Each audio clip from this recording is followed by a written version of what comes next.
চন্দনা নদী শুধু একটি নদী নয়, এ যেন রূপসী বাংলার চিরায়ত প্রাণীর স্পন্দন। গাড়ি বোঝাই করে সদ্য কাটা সবুজ পাট আনা হচ্ছে নদীতে। শুরু হয়েছে কৃষকের ব্যস্ততা। নদীর শান্ত জলে একে একে ফেলা হচ্ছে পাটের বোঝা, যেন সোনালী স্বপ্নের গোড়াপত্তন ঘটে সেখানে।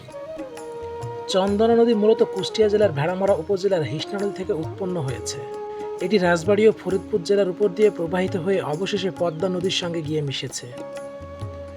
নদীর পাড়ে দুরন্ত শিশুদের দল আনন্দে মেতে উঠেছে খেলায়। তাদের কলকাকলিতে চন্দনার বাতাস মুখরিত হয়ে উঠেছে। একসময় এই নদীটি অত্র অঞ্চলের ব্যবসা বাণিজ্য, যোগাযোগ এবং কৃষিকাজের জন্য অত্যন্ত গুরুত্বপূর্ণ প্রধান নৌপথ ছিল।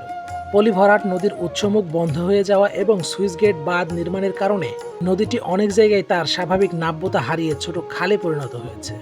বর্ষাকালে পানি থাকলেও শুষ্ক মৌসুমে নদীটি প্রায় শুকিয়ে যায়। ওইদিকে কোমর সমান পানিতে দাঁড়িয়ে কৃষকদের চলছে অক্লান্ত সংগ্রাম। প্রখর রোদার পানির শীতলতাকে তোয়াক্কা না করে তারা ধুয়ে চলেছে পাটের আঁশ। কঠিন হাতগুলো ছোঁয়ায় পাটের কালো আবরণ ছাড়িয়ে বেরিয়ে আসছে চকচকে উজ্জ্বল সোনালি আঁশ। ক্লান্তি আর হাসির এক অদ্ভুত মিলনে চন্দনার পাড় যেন জীবন্ত এক ক্যানভাস। দুরন্ত শৈশব আর বয়ে চলা নদীর মেলবন্ধন। এটাই আমাদের চন্দনা নদী।